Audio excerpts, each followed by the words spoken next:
Hello बच्चों, let's read the question. The question says urn-shaped age pyramid is a feature of 1. Expanding population, 2. Stable population, 3. Declining population, 4. None of these.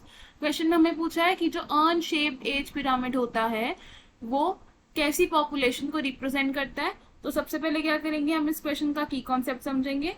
तो इस question में हमारा की concept होगा urn shaped age pyramid.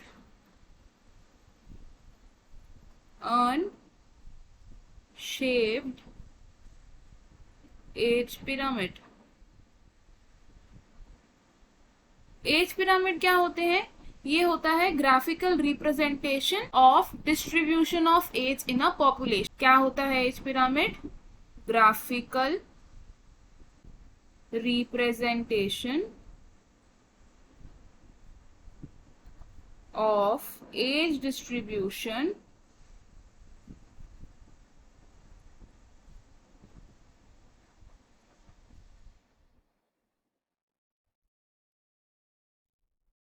अब ये जो एज पिरामिड होते हैं ये 3 टाइप्स की शेप्स के होते हैं। कौन कौन सी शेप्स होती हैं? First is triangular, second is bell shaped और थर्ड इज अर्न शेप्ड। तो अगर हम बात करें अब अर्न शेप्ड एज पिरामिड की, तो अर्न शेप्ड एज पिरामिड किस तरीके का होता है? तो इस पिरामिड में हम क्या देख रहे हैं कि जो लास्ट ब्लॉक है ये किसे रिप्रेजेंट कर रहा है? Pre reproductive age group, pre reproductive age group. Second block किसे रिप्रेजेंट कर रहा है? Reproductive age group.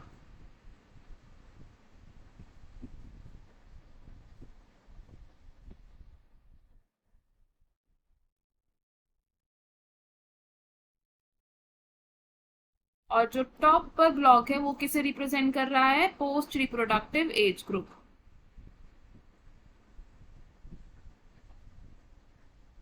Post reproductive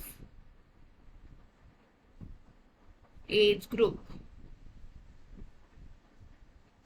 तो अब ये जो अर्न शेप्ड एज पिरामिड है इसमें क्या देख रहे हैं हम कि जो प्री रिप्रोडक्टिव एज ग्रुप के पीपल हैं इनकी पॉपुलेशन क्या है? कम है। Pre reproductive age group are less और post reproductive pre reproductive age group के कंपैरिजन में क्या है? मोर है। तो इसका मतलब क्या हुआ कि जो बर्थ रेट है वो डेथ रेट से कम है, यानी कि birth rate is less than death rate. और जब बर्थ रेट डेथ रेट से कम होता है तो उसे हम क्या कहते हैं कि पॉपुलेशन जो है वो डिक्लाइन हो रही है, डिक्लाइनिंग पॉपुलेशन। तो हम इससे क्या कंक्लूड कर सकते हैं कि जो अर्न शेप्ड एज पिरामिड होता है वो कैसी पॉपुलेशन को रिप्रेजेंट करता है? Represents declining population. तो हमें हमारे क्वेश्चन का आंसर मिल गया। क्वेश्चन में हमसे क्या पूछा था कि earn shaped age pyramid is a feature of, तो हमारा आंसर क्या होगा? ऑप्शन 3 यानी कि डिक्लाइनिंग पॉपुलेशन। तो हम इसे लिख लेंगे ऑप्शन 3 इज करेक्ट। अब देख लेते हैं कि बाकी ऑप्शंस क्यों इनकरेक्ट है।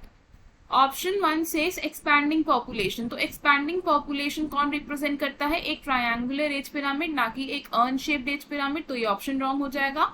ऑप्शन 2 से स्टेबल पॉपुलेशन। तो स्टेबल पॉपुलेशन कौन रिप्रेजेंट करता है? एक बेल शेप्ड एज पिरामिड। तो ये ऑप्शन भी रॉन्ग हो जाएगा। ऑप्शन 4 से नन ऑफ दीज। तो ये ऑप्शन भी रॉन्ग है क्योंकि हमारा एक ऑप्शन करेक्ट है which is option number 3। I hope you understood it well. All the best. Thank you.